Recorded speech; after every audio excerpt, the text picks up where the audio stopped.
Hello, folks over there on Facebook. Hello, folks here on YouTube. Hello, everybody.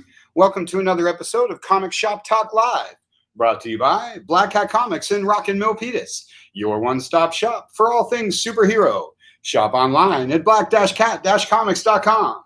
We're here keeping you connected to the comic book community. I'm Mark. As you can see, my lovely partner, Francie, is not here. She's teaching today. So you're stuck with me on my lonesome. Got a lot of fun things to talk about today. Got a lot of big news. Got a lot of cool comics to talk about. This is an interactive program, so feel free to throw your questions, comments, concerns, queries. This show is for you and your opportunity to, like I say, hang out with your comic book community. Got a great stack of books to talk about. It's a good, fun week of stuff.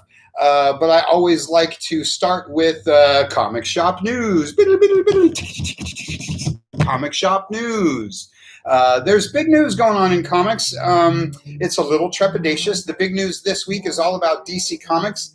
DC Comics is canceling some titles, has laid off a bunch of people, is putting a bunch of their comics digital. It's a tough time over at DC because of the upper management quandaries of AT&T and Warner Brothers and all this. It's not just DC Comics. It's like I say, AT&T and all of their affiliated sort of things. But of course, that trickles down to you, the fans. It, of course, trickles to us, the comic retailer.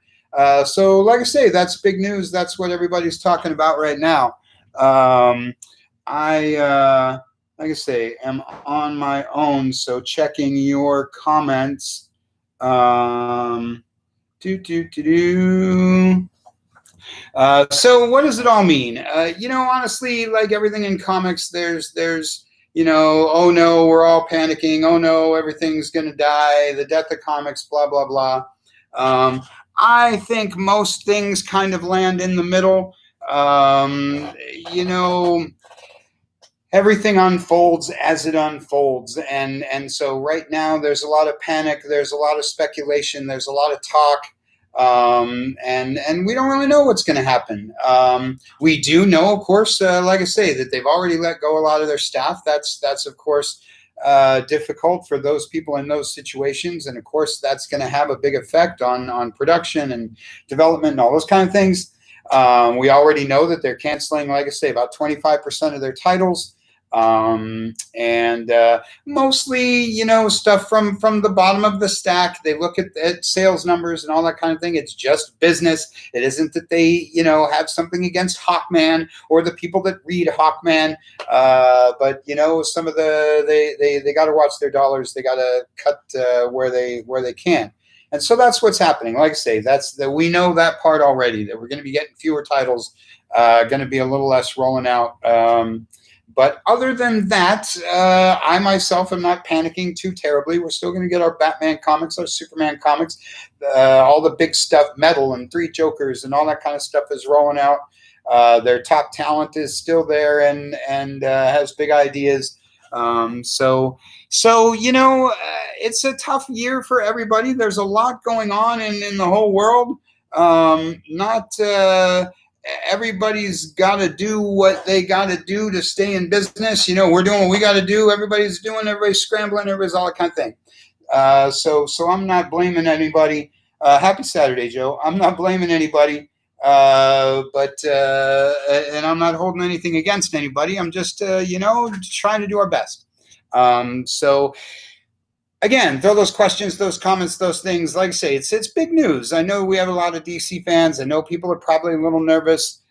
You're certainly right about DC and Dark Horse are both going through a hard time, and that's really true. To be 200% honest, maybe I'm always a little too honest, right? I've been waiting for some announcements for Dark Horse. Francie and I have been really concerned about a lot of things going on over at Dark Horse, staff issues and all kinds of things. And so I was kind of waiting for this from Dark Horse. It sort of came way out of left field to hear about all this from DC. Obviously, DC is one of the big two, is all those kind of things. And so, again, shops are a little nervous. Fans are a little nervous. But Jim Lee swears that business will continue. Fandom is still on. All their big titles are still rolling out. So, like I say, we're all kind of in a wait and see sort of thing. And I don't know. I don't know how much more there is to say about that, except stay tuned. Obviously, I'm an old guy who runs a comic book store, so I love periodical comics. I love the floppies.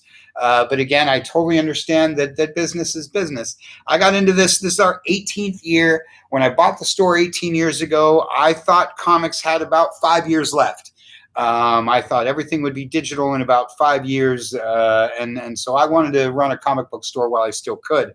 Again, that was 18 years ago, and that 5-year window never changed. If you ask me at any given time, I'll still say that comics has about 5 years left. After recent announcements and after COVID and everything, I don't know. I hope we do. I hope I have 25 years left, but and like I say, we'll be here as long as possible. What titles are being discontinued? Off the top of my head, it's Teen Titans, Hawkman, and one of the Justice League books. I don't know the complete list, but there was quite a few titles on that list. And again, they're not their biggest sellers, and most people won't even notice they're gone. But like I always say, just because nobody reads a book doesn't mean you wouldn't love it, doesn't mean it's not a good book. Just because everybody buys a book doesn't mean you'll love it. Just because a book doesn't sell doesn't mean it isn't good. Just because a book doesn't sell doesn't mean people don't read it and love that book. Hawkman is a great example. If Justice League Odyssey is the book and not Dark, either way, then that's a good example too. I'm loving Justice League Odyssey. And then, like I say, this has always been the case in comics. If you're old like me, your favorite books have been canceled many times. Marvel Team Up comes to mind. 100 years ago when they canceled Marvel Team Up to launch Web of Spider-Man. I loved Marvel Team Up. You can't cancel Marvel Team Up. It's Spidey teaming up with somebody every week. It was awesome. But they did. They canceled it, launched Web of Spider-Man. Web of Spider-Man was awesome. Comics has ups and downs. Comic companies have ups and downs. And all we as fans and retailers and whatnot can do is keep buying the comics you love, keep reading the comics you love, and keep hoping that the people will keep making the comics you love. One thing I've always said in comics is that if you love something, if you're really loving what you're reading, love it. Because it ain't going to be like that forever. Your favorite creative team doesn't stay on the book forever. Your favorite title does not run forever. Your favorite comic company does not exist forever. Again, if you've been around for any amount of time, you can list a good number of publishers that you used to read that don't exist anymore. My list starts with Gold Key. Loved me Gold Key comics when I was a kid, and the list goes on and on. Valiant, old school Valiant was that. I remember when Valiant went under and I was so distressed. On and on we could go, right? And yet somehow comics keeps on going. Somehow the periodicals keep showing up. Your comic shop keeps having books in your sub box. We keep right on rolling. So as is my way, I'm going to stay optimistic. I'm going to keep ordering and selling DC Comics from the new distributor from wherever I have to make sure you guys are all doing your thing. Says also this might be good for other publishers, and that couldn't be more true. Let me take a doomsday scenario and make it a little nicer. Let's pretend that something tragic happens that we don't want to see happen. Everybody knows I'm a Marvel guy, but I love my DC books. I love my Justice League. I love my Superman. But let's say for some horrible reason that everything went digital and DC wasn't going to publish comics anymore. Let's even, for the sake of argument, tack on some other things and say Marvel joins the gang, and Marvel, Disney puts up everything and on digital. Okay. Well, those of us that love comic books, periodical comic books, and you don't have to be 100 years old like me. The 90s kids love comics. The kids today love comics. I'm giving out tons of free comics to kids who are stoked to get them. People who love periodical paper print comics will still want to buy them, and so it should be a bit of a great time for all the other publishers. It would be a great time for Spawn, for example, just to pull a name, to try and fill some of that gap left for the Batman readers. Would be a great time for Image, for these other guys to come up with an awesome superhero book. It would be a great time for Image and Aftershock and AWA and all these guys to court, some of that big readership. That being said, from a strict comic retailing standpoint, I don't know if shops can survive like that. I don't know if most shops can keep going just on the old books and on the indie publishers and all that sort of thing. That's part of what we're all a little distressed about. But I personally like to think that we could. I personally like to think that there are enough people out there who like to read comics that they pivot like we all have this year, and make some adjustments in their reading habits, in their likes and dislikes and whatnot. Which again is exactly what I did for different reasons. If you guys were around in the 90s, if you were reading Marvel DC stuff in the late 80s, early 90s, maybe you weren't super jazzed about what you were reading, and like me. And so I dropped all my Marvels and I started reading Valiant and I started reading Image books, and I turned myself on to all kinds of other cool things that I still read to this day. If you love comics, you'll hear me say all the time, even in the good times, the bad times, and indifferent, it always benefits you to be checking out new stuff. It always benefits you to be looking at new publishers, new titles, new creators. If you love comics, there's a million things out there besides Batman, Superman, Wonder Woman, Spider-Man, X-Men. But like I say, if something happens to one or both of the big two, then I like to think that it would be a bit of a new age, new era for all of those other guys. If they move to an all-digital format, will they miss out on revenue from variants? Yes, but I don't think the publishers really care about that, to be honest. Variants are a big deal to the fans, and variants are a big deal on the secondary market, but variants don't bring any money to the publishers. They just don't. Mostly because shops like me don't increase our orders to qualify for the cool variants. The publishers aren't the ones who make the $100 when you buy the $100 variant. The publisher makes the same $2 that he made off of every other issue. So yeah, publishers do the variant thing for us, for the fans, for the folks who buy those sorts of things. They do that so you'll buy multiple copies of the same book, not because they make money on that. So yeah, like I say, it's once again, it's a tough and tricky time for comics. Comic shops are a little nervous. Their move to a new distributor made us all a little nervous. Now they're canceling titles and laying people off, and that makes us all a little nervous. But again, I've been at this a long time. I've been around comics a long time, and I'm very, very confident that we'll get Batman number 100, 101, etc., etc. Again, I could go back and forth on this a lot. Do I think that eventually everything will be digital and I won't be carrying new DC comics? Yes. As I said, I've thought that for 18 years and it hasn't happened yet. Do I know when that's going to happen? No, I don't know that anybody does. Michael says, I like Valiant, but I gave up because they kept stopping and starting over. That's really true. And frankly, I think that's a problem that the big two have. That's a problem with sales. That's a problem in comics. I think there are a lot of problems toward the sales of comics. Let me say, first of all, like I always like to say, that everybody buys comics for different reasons. Everybody reads comics, collects comics for different reasons. Folks buy for, to collect covers. But folks buy for artists. Folks buy them because they read them, all those different things. And there's nothing wrong with any of those things. There's no collector that is better or worse. I have no opinion on any of that. But when you talk about the sales of comics, when you talk about the longevity of the industry, it is the readers, the lovers of that character that keep this industry going. Everybody loves Batman, but it's the readers that buy issue after issue after issue. I love Captain America, but I read issue after issue after issue. Why is that important? What is important is getting your fan base to want the next issue. What is important to the longevity of the book is your staying with it and when they end the book every 12th issue and start with a new number one, at one of those 12th issues, you'll stop and not pick up the next number one. But maybe you would have a tendency to pick up 13, 14, 15 if the book was really good. They do that because they think more people come in with the new number ones. But I think after all these years, we've proven that the reverse is true, that when you cancel a book and you start with a new number one, some people have left and new people don't come in.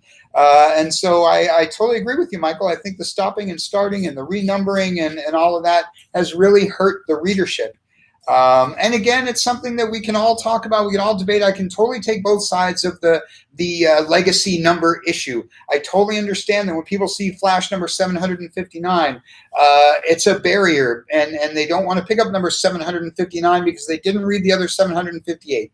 But a lot of times, what has been traditionally the case when I came into comics, and I saw Avengers number 172, it made me want to go back and buy the other 172 and keep reading the book.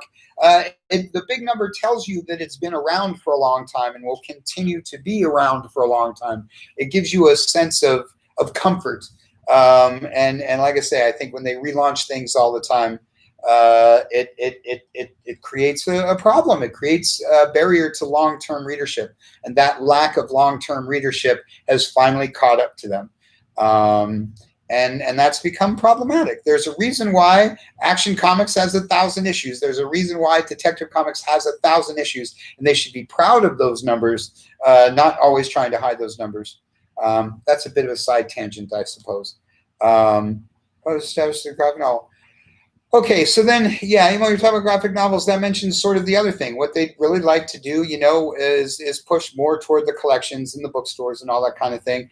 And then again, like everything in comics, there's a lot of sense to be made for that. There's, the periodical people are one crowd, the trade paperback people are one crowd, the digital people are another crowd, and there isn't too many crossovers between the three groups. They think they will get more success out of a book market strategy than out of a comic book market strategy. I don't see their numbers. I can't argue with that.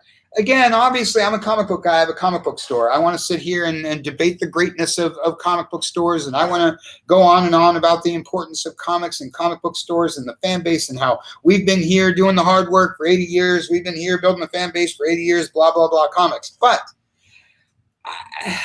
all of the arguments are also true. Everything I would tell you would be true and heartfelt and meaningful. But there would be a digital guy out there who loves his comicsology and doesn't want boxes and boxes of stuff, and his points are just as valid. There are people who only buy the trade paperbacks because they like the stories all in one big chunky book. That's very valid, and I can't argue with any of those things. As I say, all I can do is keep ordering comics, selling comics to the people who want to buy them. As my friend Joe Ferreira at Atlantis Fantasy World always says, as long as they keep making them, as long as you keep wanting to buy them, I'll be here selling them. And at the end of the day, that's really all I can say. Like I say, I'll keep ordering the DC books as long as they keep publishing them. I will keep putting them in your sub boxes and putting them up on the website as long as you guys keep ordering them. And in the interim, I would encourage you to branch out. To be checking out some Marvel things, checking out some indie publishers, finding out what your favorite DC creators are doing for the other folks. I know Tinian, for example, writes all kinds of things for all kinds of people. And so like I say, if you're concerned that your favorite DC titles might go away and you really love comics, then it might be a good time to start looking for some other things. Floppies are big for the U.S., but other countries' graphic novel book styles are what sells. That's really true. Certainly on the international thing, that's really true. Though, frankly, I've always said that part of that is because floppies aren't distributed anywhere else. It's really tough to get American floppy comics, and so they collect them in other forms. But again, that's totally my thing. So like I say, that's Comic Shop News. The DC Comics is the big talk. I know everybody's going to be checking out Fandom. Obviously, you can go to all your comic news sites. I've been reading Comic Book Resources, and for all the latest info, Jim Lee is, of course, all over his platforms. Francine, I've been saying he's the new Stan Lee. He's the Stan Lee of DC now. He's the guy out there doing the song and dance and doing the show. And so, I'm just taking him at his word. He says they're going to keep publishing. He says comics are at the heart of what DC does. And I don't know. I guess we'll just wait and see what happens with that.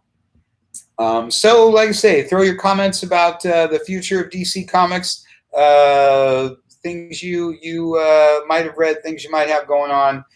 Again, I'm sort of in the wait and see thing. I'm always optimistic. I'm always looking forward to change. The only constant in life is change. And as I say, I'm 100 years old. I've seen all the ebb and flow of comics. And I've always been excited about the future, and I'm still excited about the future. So to all the folks who will soon be unemployed, I'm very sorry about that. I'm sure there's other things in your future that are awesome. Please stay in comics, because comics is fun, and we need you, and we need your talent. So now let's get on to the fun stuff. Though I've been having fun. Which is new comics. That's really what this show is about, is getting together and talking about the books I'm reading, the books you're reading. This is a big old stack of stuff, lots of fun things to talk about. When I do the show myself, it kind of becomes a longer version of the Wednesday morning video or the video version of the podcast, where I just sort of go through the books that week's books and talk about what I love and why I love it. Which brings up another point. I'm often criticized for only gushing about this stuff that's awesome. I know the internet is full of criticism and complaint, but that's not my gig. My gig is fun and cool, and so I read what I like to read. I read what I think is fun and cool. I talk about what I think is fun and cool. Honestly, I think it's a great time for comics. There really aren't too many books that I don't like, or books I think you wouldn't like. So that's why you don't get a whole lot of negativity out of me. It isn't that I'm just trying to sell stuff. It's just that I think it's fun to talk about what's cool. So let's talk about what's cool. What's cool to me these days is Empire. This is Empire number 5. I love the big Marvel events. I should say I don't get too deep into stuff because I don't like spoilers. I know I'm talking about this week's books. Maybe you haven't picked them up yet. Maybe you haven't had a chance to read your stuff yet, so I won't spoil anything for you. But if I will give you great reasons to read all these books if you're not already doing so. Why should you read Empire? Because of these awesome Jim Chung covers, because of great stories, great art, because they're fleshing out some of the newer, more modern characters that you might not know too much about, because there's a lot of moving and shaking, a lot of big changes going on. And because of action, excitement, and adventure. That's what always makes comics fun. This is the core book. I know, as I always say, I know people get tired of event things and crossovers and all that kind of stuff. But this one's a lot of fun, so buckle your seatbelt and go along for the ride. Now let's talk about all of the Empire tie-ins. This is Empire Avengers. Empire Captain America. There was Empire X-Men, and there's Captain Marvel was your tie-in book of the week. Always like to say, especially in COVID year, money's always a little tight. Time, all these things are a little tight for the fans. You don't have to buy every Empire book to understand the main book. If you only read the main book, you get the whole story. The whole story's in the main book. That's what's going on. But if you're reading the main book and you're like, wow, this is awesome. This is the coolest thing ever. I wish I could read more Empire. Well, good news. Empire Avengers. I love anything Avengers. Empire Captain America. I love anything Captain America. And this is kind of a cool war comic. You don't get a lot of war comics anymore. You don't get a lot of cool war comics from Captain America, oddly enough. So if you're a Marvel fan, jump into all this Empire stuff because it's super fun. And this is also my plug. You will definitely want to tune in next week for Comic Shop Talk Live, because my special guest next week is Empire Avengers writer Jim Zub. Couldn't be more excited to have Jim Zub on my show next week. So tune in next week with all of your Empire Avengers questions for Empire Avengers writer Jim Zub. He's done a lot of Avengers books. He's going to be doing Conan. He's doing all kinds of stuff. He's done all kinds of stuff. He does a panel at conventions that's a ton of fun. That's my plug for next week's show. This is me showing you a Captain America book one more time. X-Force, along with Marauders, are your X books of the week. I love me some X-Force. Again, not throwing out any spoilers, but come on. Colossus and Omega Red? Why would you spend $3.99 on that? Because I want to read 22 pages of Colossus punching bad guys. I'm old school that way. He's one of my favorite X-Men. X-Force has been a lot of fun to read. Like all of this X stuff, it's all got a bit of a different flavor, but it's all like got an overriding theme. So I can't encourage you enough. If you're a former X fan or any kind of comic fan, pick up World of X, right? Now I've even forgotten because it's been a little while. There's a couple X books that fed into X-Men. So pick up X-Men, the core book, and then check out an issue of all the different stuff. There's Marauders, New Mutants, X-Force. There's a whole bunch of them. Like I said, they all have different teams. They all have different creative teams. They all have different flavors. But if you're any kind of comic fan, if you're any kind of X-Men fan, you're going to find a book that you like. I found X-Force because I like when Colossus punches stuff. Like I say, Marauders is the other one, and that's really cool too. A couple other Marvels, Amazing Spider-Man. Great time like the X-Books. It's a great time to come back to Amazing Spider-Man. If you're already reading the book, then you know what I'm talking about. If you're a longtime fan and you remember Sin Eater, he's a villain we haven't seen in a long time. And he's back, and all kinds of shenanigans are happening. Amazing Spider-Man is, traditionally speaking, the core, the backbone of the Marvel Universe. Again, if you're any kind of superhero fan, you want to be reading Amazing Spider-Man. It's a good time. If you're a former fan, it's a good time to come back. If you're a current fan, you're reading something else, it's a good time to come back to Amazing Spider-Man. And my next to last Marvel book is this guy. Love me some Immortal Hulk. You want to be grabbing, if you haven't read any Immortal Hulk, you want to grab all the trade paperbacks, catch up to these recent issues. This is one of the coolest books that's out there. I say all the time, I'm not traditionally a big Hulk fan, but when they do something, cool, different with the book, I like to check it out. And Immortal Hulk has just been awesome from issue number 1. I grabbed it for the Alex Ross covers, but then the story just totally sucked me in because it's kind of a modern take on the very original version of the character. It's Al Ewing, right? Still Al Ewing. Yep, it's been his baby all along. Al Ewing writes some dark, cool stuff. Love me some Immortal Hulk. It's not going to be the kind of book that's for everybody. I say find the X-Men book that's right for you. Everybody should be reading Amazing Spider-Man. This book is dark and all kinds of things. It's not going to be for everybody. But if you like the Hulk, or if you like the horror stuff, or maybe you just love great covers like that one, love me some Incredible Hulk. And before I get to my last, see, when you're on your own, you got to check all the comments. So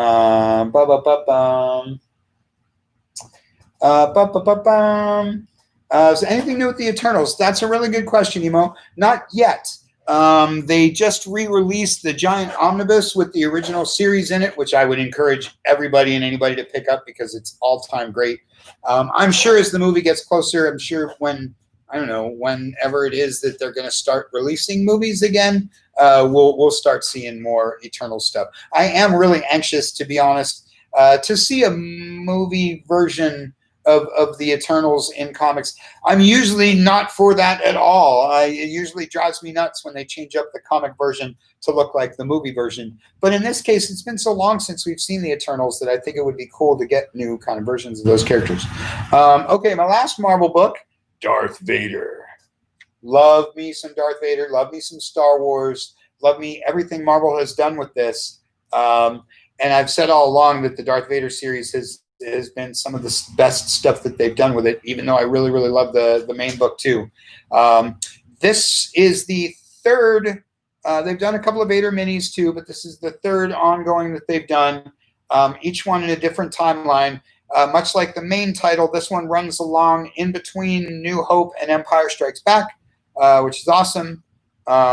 So, like I say, my favorite era of the movies, one of my favorite characters of all time. And this, they're only 5 issues in, and it's just been really good. It taps into the mythos, but creates new stories. Can't say enough about this Star Wars stuff. Again, this one and the main book are only 5 issues in, so you don't have to do much to pick up the first one and catch up. I think you've all seen episode 4, so you can kind of jump in at issue 1 and you'll have an idea of what's going on. If you really want to, and I totally encourage you to do so, if you haven't read any of this ever, pick up the trade paperbacks for the main Star Wars series. There's like 13 of them, frankly, but it's great. And that's all the New Hope era stuff. And now this is all the Empire Strikes Back era stuff. Like I say, I've just been loving what Marvel's been doing with all the Star Wars things. Good week for the Marvel guys. It has always been my feeling, again, going back to when we bought the store 18 years ago, and I thought comics had about 5 years of life left. It is my impression that once all comics go digital, that the back issue market will go nuts, that prices will go through the roof, because once they're not making comics anymore, people will be scrambling to buy the ones they've missed. But, who knows? I've always said a comic is only worth something to the person who wants to read it. So some books will skyrocket, some books will disappear. Who knows? Only Galactus knows what happens in the comic market. Moving on to the much talked about DC guys. Why am I optimistic about the future of DC Comics? Because this book says number 1025 on it, and it's got the Joker. So this tells me 2 things. That for 80 years, for 1,000 issues, people have wanted to see Batman punch the Joker, and they still do. This was one of my biggest sellers this week. We'll continue all this Joker War stuff selling like crazy, because anytime you put the Clown Prince of Crime on a cover, that book sells.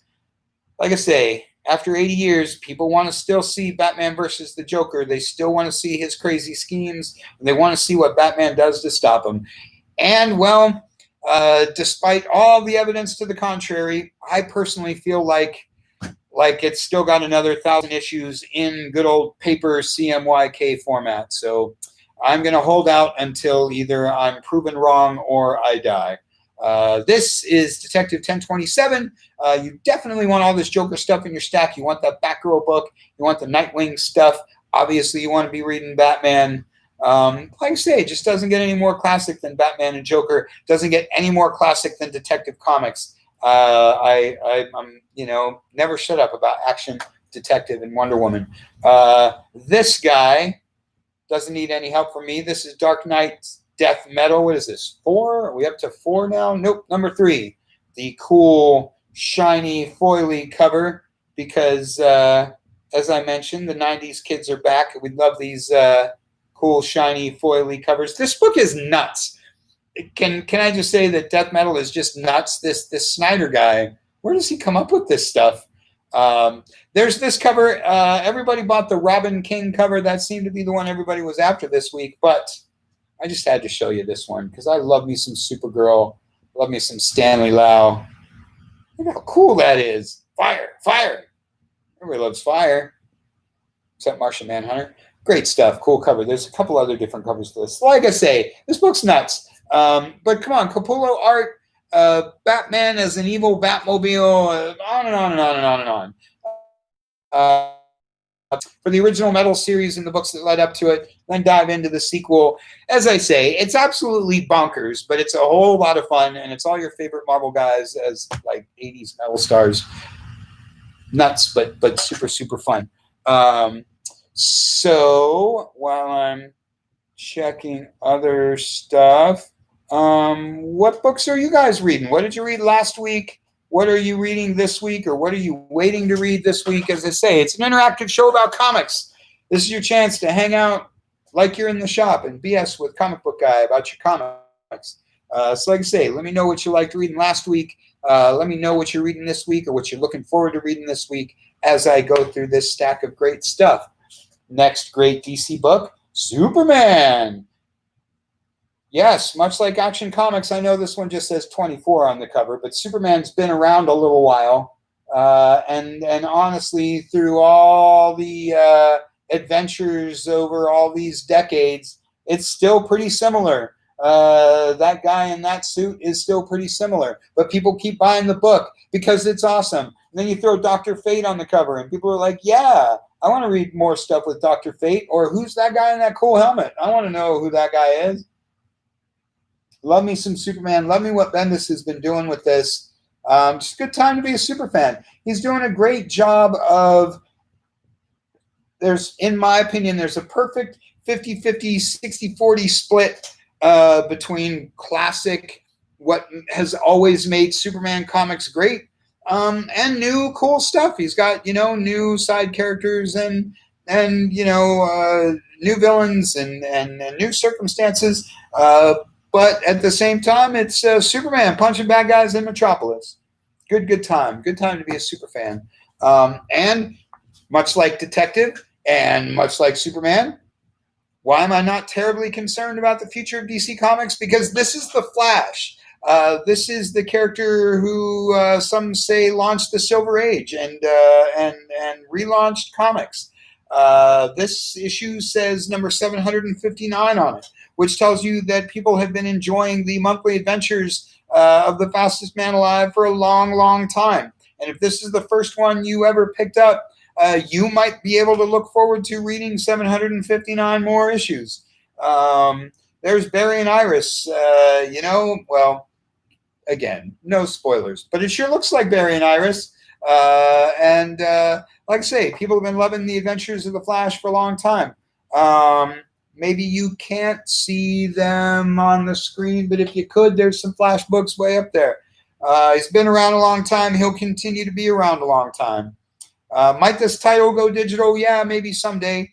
But until that day, I'm going to keep ordering floppies of Flash and putting them in your sub box because people love the fastest man alive. So that's the big two. That's a nice, big, juicy stack of all kinds of fun stuff. I always say if you can only buy one comic a week, one comic a month, it would be a really good book because you chose that one over all kinds of other great books too. I hope you're already reading and enjoying some of the books I talked about. If you're not, then give some of them a try. And for other suggestions, every week you can look in the newsletter, and Francis and I always put reviews of something new that week. If you're reading that book, then read the review and see if you agree. If you're not reading that book, then maybe I can inspire you to do so. And as I say at the top of the show, there's millions of other comics out there. I'm a huge Marvel guy. I love my DC books.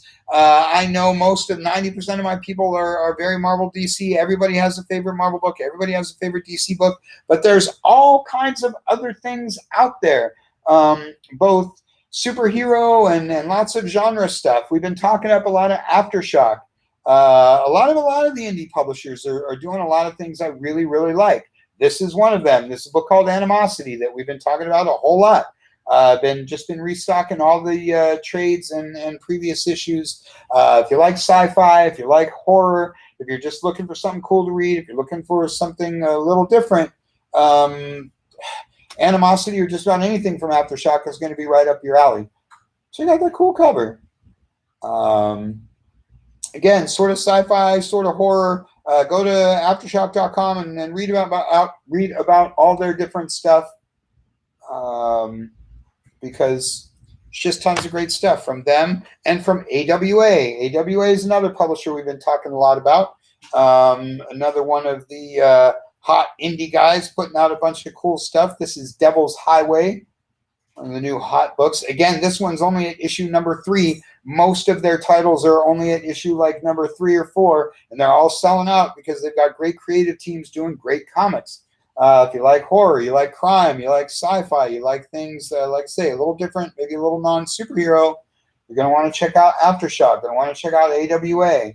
Again, I'm not overly concerned that my Justice League title is going away, but if you're overly concerned about your DC Comics, then branch out and try some other things from other publishers because it's tons of fun. And look who's just in time to talk about the book of the week. Look who's joined us to talk about. I won't even show you, so she can slide in here.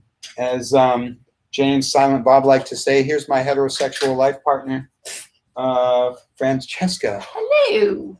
Hi. I've gone through the stack of stuff.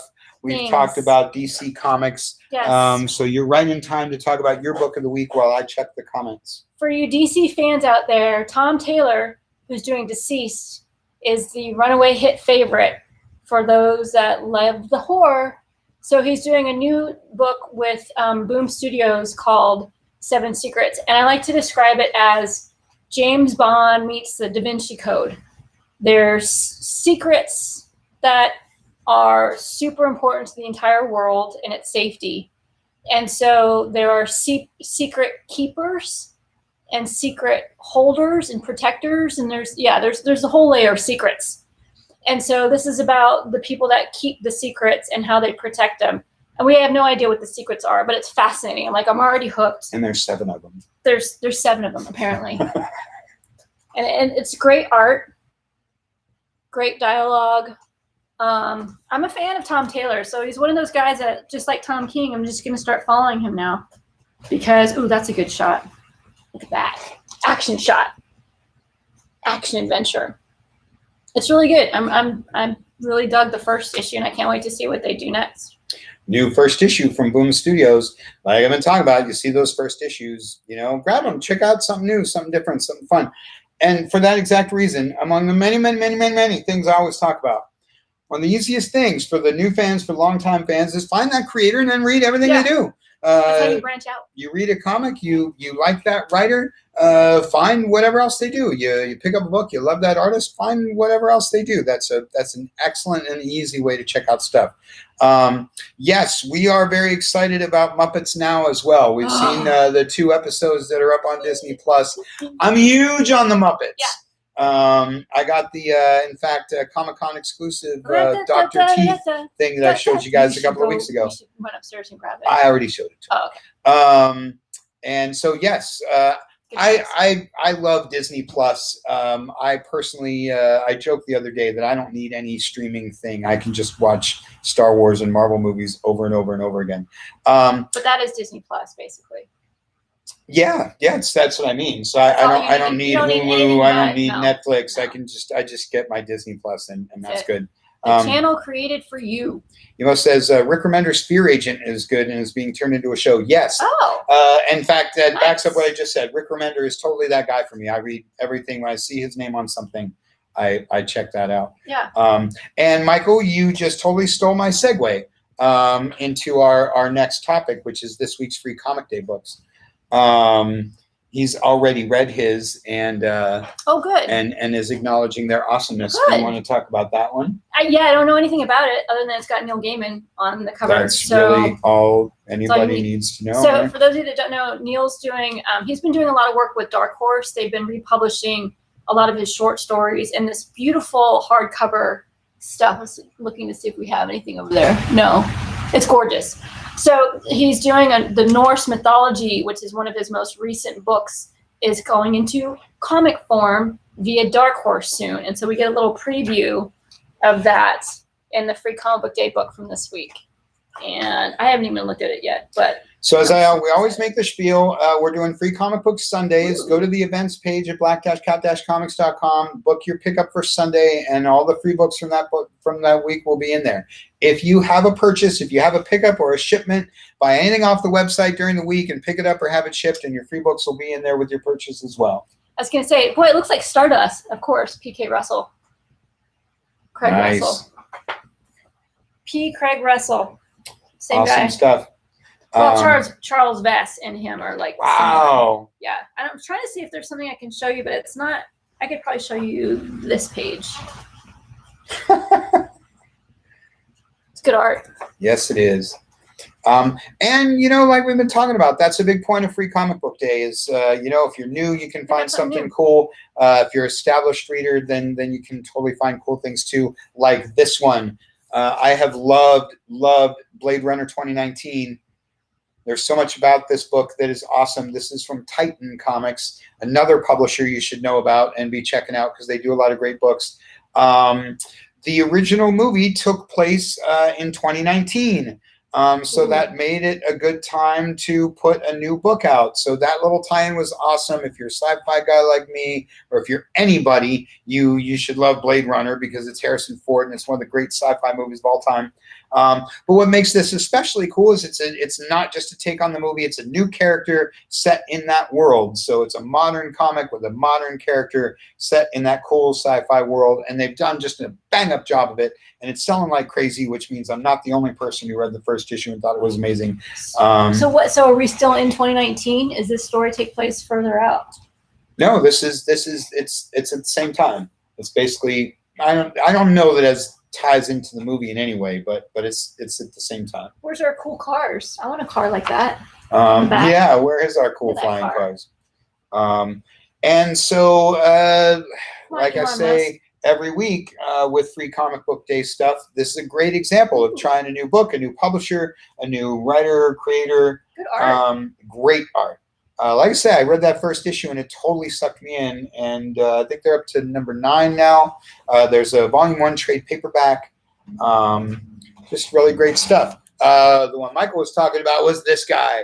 Another thing I love about Free Comic Book Day is that certain publishers will dig deep, will go way back and show you the roots of comics. Again, a little bit of what I said about DC earlier, about Detective Comics 1000, about Flash number 759. Something like this reminds you of where comics come from, what made them great, and why they're still great. Yes, old comics like this probably have inappropriate content, things that have not aged well. But you know, that's part of the history of entertainment and part of the fun of reading old comics. So really great range of stuff with the Free Comic Day books this week, this year, as with every year. So I really encourage you to do those pickups every week. The Dark Ark one was amazing. That's part of why I don't read horror comics, because it just but it was great. Don't get me wrong, but that's what good things should do is stick in the back of your neck and skin. Yeah, and not leave you alone. So a lot of great books, like I say, great Free Comic Day books. I've got one more thing to talk about. Did you talk about next week's announcement? Yeah. Briefly, I mentioned because he wrote Empire Avengers. Nice. So yes. Jim Zub. We're gonna have Jim Zub next week. Yep, Marvel writer Jim Zub is joining us next week, and it's going to be awesome. It is huge. Getting a Marvel writer on my show is really fun. And I mentioned earlier, and I'll say really quick as part of the plug, I don't recall the name exactly, but he does this con horror story panel at conventions that is just so funny. Hysterical. It's hysterical. It's a little sad in the way that you look at yourself and you're like, oh, I'm that guy. I'm that guy. So I'll pick his brain for a couple of those. But anyway, yes, that's going to be a lot of fun. So make sure you tune in next week, 2 o'clock. We should ask him about Zoom horror. Zoom horror stories? Yeah. Yes, that's probably really true. Okay, the last plug I have is for this guy. This is my Kazi's Classic Book of the Week. This is actually, I guess, 3 plugs. One is for you to buy this book because it's awesome. What is Fantasy Masterpieces? At issue 3, it becomes a Captain America Golden Age reprint book. But issue 1 and 2 reprint Marvel, pre-Marvel Marvel comics, what I call Dark Age Marvel books, books from the 50s, the monster comics, the sci-fi comics, the stuff that everybody was doing before the superheroes showed back up. And it's so awesome to see Jack Kirby and Steve Ditko and John Romita doing stories, drawing stories written by Stan Lee that have nothing to do with superheroes, just wacky monsters like Fin Fang Foom and let's find a good one. This one doesn't have the names. Number 2 has like Morbo, the man from space. And so, as I say in the review this week, you probably don't have any or very many 1950s Marvel comics because they're impossible to find and cost thousands of dollars.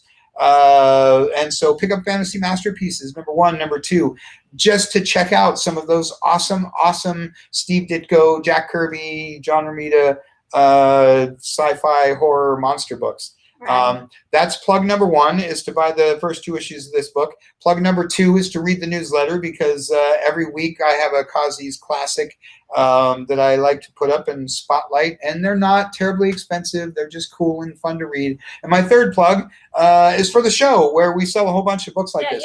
Is it next Friday? Nope. We're gonna try to do the last Friday of the month, so it's August 28th. August 28th. 6 p.m. 6 p.m. Friday. Kazi's Classics, where we make it live. We talk about cool old books. On this show, we talk about all the cool new books. On Kazi's Classics, we talk about all the cool old books, and then we put them live on the site, on the show, so you guys can all get first dibs at them. It's fun. Love it. It is fun, yeah. and the viewers seem to like it too, because we're getting a lot of traffic. So classic comics are awesome. I know we talk a lot about new books. Most of our shows, the Wednesday video is all about the new books, but I love the old books, and they don't all cost $100. This one's like $15. You can buy old books off this wall for $5, $10, and much like Little Lulu, it's just great to read books from a different time, a different era.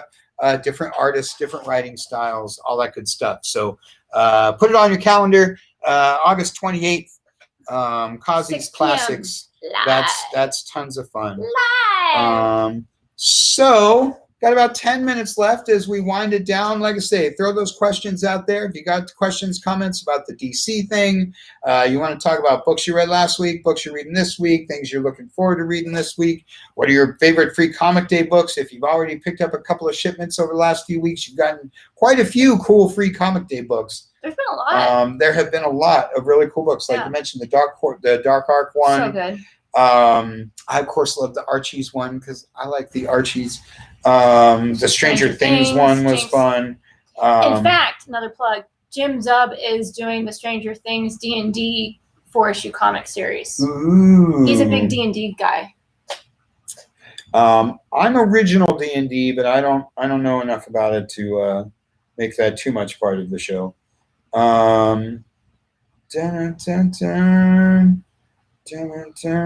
Questions, comments, concerns.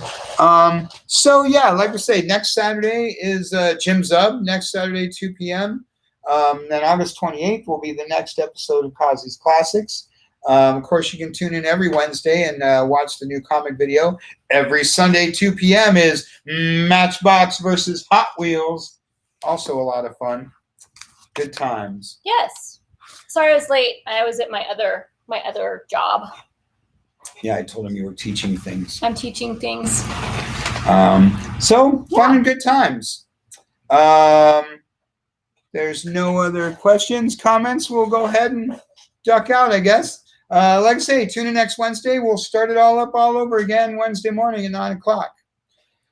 Thanks for watching, guys. We'll see you next week. Bye, guys. Whoop. This one over here and this one over here.